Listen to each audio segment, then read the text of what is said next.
కానీ ఎన్నికలు వస్తున్నాయి కదా, ఈ టైంలో మనం వద్దాం 24, 29 కేవలం రాజకీయ ప్రయోగశాల చేసుకుందామంటే మాత్రం అది మంచిది కాదు. ఎందుకంటే మేమే వెళ్ళి వాళ్ళందరినీ కోరాం. కాంగ్రెస్ పార్టీలో కేంద్రంలో ఇప్పుడు రాహుల్ గాంధీ గారిని కలిసిన, ఇంకోళ్ళు కలిసిన అందరి నాయకులు ఎందుకు కలిసి అంటే ఒకటి నేను ఇందాక కూడా చెప్పింది అదే, ప్రత్యేక హోదా అనేది 2024 ఏప్రిల్లో ఎన్నికలు జరగబోతున్నాయనగా 2 పార్టీలు, అంటే ఇప్పుడు ఇంకో పార్టీ గురించి కూడా మనం మాట్లాడుకోవాలి, జై భారత్ నేషనల్ పార్టీ. సో ఆయన కూడా రేపు రాబోయే రోజుల్లో ప్రత్యేక హోదా కూడా ఒక నినాదం కాబోతోంది అని అన్నారు. ఒక నినాదం జై భీమ్ భారత్ పార్టీ అని జడ శ్రవణ్ కుమార్ గారు పెట్టారు అదండి. కాదండి, జై భారత్ నేషనల్ జనసేన పార్టీ అని డాక్టర్ విశ్వనాథం గారు కూడా, లక్ష్మీనారాయణ గారు పెట్టిందండి. వాసుగిరి వెంకట లక్ష్మీనారాయణ గారు అని. మేము జేడీ లక్ష్మీనారాయణ గారు అంటారు అందరం. ఏమండి జేడీ గారు ముందు 30 మంది జేడీలు వచ్చారు, తర్వాత 15 మంది జేడీలు వచ్చారు. సరే ఏదైనా ఆయన పేరు వాసుగిరి వెంకట లక్ష్మీనారాయణ గారు. అవును, గౌరవనీయులు, ఒక ఐపీఎస్ అధికారిగా చేసి రిటైర్ అయినారు. నిన్న కూడా వచ్చి సేమ్ మీ ప్లేస్లోనే కూర్చొని మాట్లాడారు. పార్టీ పెట్టాము, పార్టీ ప్లేస్ మీది, ఆయన కూర్చున్న తర్వాత నేను కూర్చున్నాను. ఇంతకుముందు కూడా నేను కూర్చున్నాను అనుకోండి. ఆయన ప్రత్యేక హోదా కోసమే పుట్టిన పార్టీ అని కూడా చెప్పినట్టున్నారు. లేదు, నేను క్లారిటీ ఆయన వీడియోలో నేను చూశాను. అక్కడ మాట్లాడినప్పుడు ఆ పార్టీ ఆవిర్భావం కూడా చూశాను. తప్పులేదు, ఆహ్వానిద్దాం. కానీ 10 సంవత్సరాల్లో నాకు బాధ కలిగింది ఏంటంటే మిగతా విషయాలు రాకపోతారు అని ఇష్టం. ఆయన వ్యతిరేకించారు నేను అనుకోలేదు. కాబట్టి ఆహ్వానిద్దాం. ఆయన కూడా రాజకీయాల్లో ఒకప్పుడు రావాలి, కలిసి వెళ్ళే ఛాన్సెస్ ఉన్నాయా ఆయనతో పాటు? ఆయన మరి కలిసి వస్తారంటే రేపు పొద్దున్న 12వ తారీఖున బహిరంగ సభ ఉంది మాది. 26వ తారీఖున అందరూ నినదిద్దామని అంటున్నారు, ఆయన ప్రతిజ్ఞ చేద్దామని అంటున్నారు. 26వ తారీఖున ప్రతిజ్ఞ చేయడానికి ఆల్రెడీ నిర్ణయం తీసుకోవడం జరిగింది. వారు నిర్ణయం తీసుకునేది కాదు. కానీ మొన్న 30వ తారీఖున విజయవాడ ఎగ్జిబిషన్ హాల్లో జరిగిన దాంట్లో మేము అనేక వామపక్షాలు, వడ్డేశ్వరం అందరూ కలిసి కూర్చుండగా కాంగ్రెస్ పార్టీ కూడా వచ్చారు, వారు రాలేదు. 26వ తారీఖున దీని మీద అంబేద్కర్ గారికి విగ్రహానికి మన ఇద్దాం, రాజ్యాంగ పరిరక్షణ చేయమని చెప్పి నిర్ణయం ఆల్రెడీ తీసుకున్నాం. దాంట్లో కూడా హోదా విభజన హామీలో ఒక పార్ట్ అండి. పోటాపోటీగా నడుస్తుంటున్నాయి. ఎవరు పైకి రావాలి, ఎవరు ఈ విషయాన్ని మనం ఎవరు పేటెంట్ తీసుకోవాలి, లేదు, ఏం లేదా.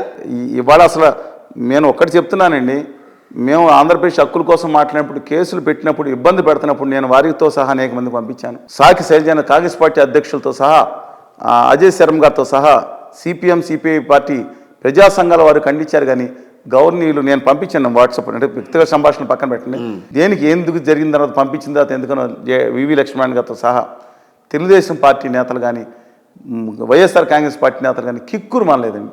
ఎందుకంటే మోడీ గారు భయపడతారని అనుకుంటున్నా, మోడీ గారు అంటే భయపడినట్టున్నారు వీళ్ళు అనుకుంటున్నా. అందుకని మేము ఉద్యమాల్లో మాత్రం మేము అనేక వేదనలకి, బాధలకి గురైనప్పుడు అది పక్కన పెట్టండి.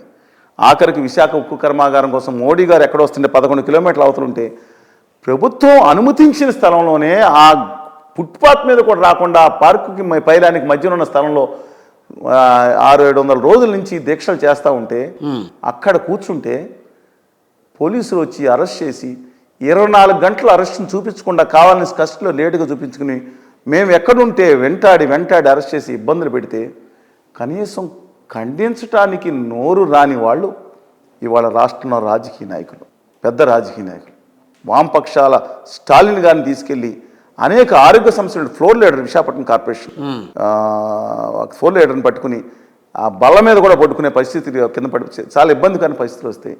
అయ్యో బాధ కలిగింది అని ఖండించిన వాళ్ళు మేము మోడీ గారి గురించి వెళ్ళని చెప్పాం, వాళ్ళకి అరెస్ట్ కూడా అవసరం లేదు. అలాంటి వాళ్ళు ఇవాళ రాష్ట్రం గురించి మేము త్యాగం చేసేస్తామంటే నమ్మటానికి క్యాలిఫ్లవర్ లేవండి.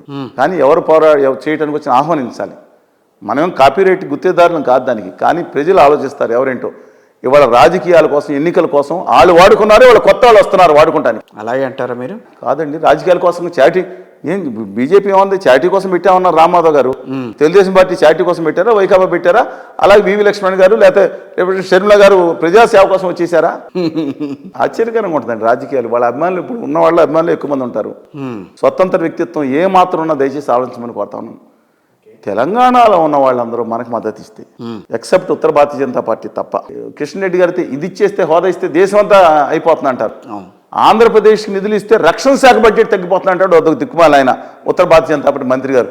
ఆంధ్రప్రదేశ్కి దేశ రక్షణగా ముడిపెట్టేసిన దిక్కుమాల దౌర్భాగ్య పార్టీ వాళ్ళు అక్కడ ఉన్నారండి. ఖండించలేని చేతగా నాడు ఇక్కడ ఉన్నారు. మీరు కాంగ్రెస్ పార్టీని బాగా సమర్థిస్తారు, బీజేపీని బాగా వ్యతిరేకిస్తారని చెప్పి మీ మీద అపవాదం. అపవాదు కాదు, ప్రస్తుత పరిస్థితులు నిజాన్ని నేను నిజాన్ని ఒప్పుకుంటా ఉన్నాను. ఎందుకో తెలుసా, ఒక విషయంలో నేను భారతీయ జనతా పార్టీని కాదండి. భారతీయ జనతా పార్టీ అంటే శ్యామాప్రసాద్ ముఖర్జీ గారు అండి, గొప్ప ఆయన కేంద్ర మంత్రిగా కూడా పనిచేశారు. అవును. ఆయన కాశ్మీర్ వెళ్ళి లేకపోతే ఇంకో చోట నా దేశం కోసం ప్రాణత్యాగం చేసిన ఆయన ఆశయాలు కూడా కలిసి ఉన్న party Bharatiya Janata party. PV Narasimharao గారిని ఎలా గౌరవించాలో కూడా తెలిసి నా తెలుగు బిడ్డ, నా తెలుగు జాతి బిడ్డ, గొప్పవాళ్ళలో పివి నరసింహరావు గారిని ఎలా గౌరవించాలో తెలిసిన వ్యక్తి అటల్ బిహారీ వాజ్పేయి గారు. ఈయన్ని అక్కడ పంపించింది పివి నరసింహరావు గారు, తెలుసు కదా. ఆయన చెప్పారు, నా ఆరోగ్యం బాగాలేనప్పుడు పంపించాను. ఆయన అలాంటి విషయాల దృక్పథం కానీ ఈ దేశాన్ని ముందు భాగంలో తిరిగి 90 కోట్ల ఆర్థిక సంస్కరణలు 1, ఆర్థిక సంస్థలు 2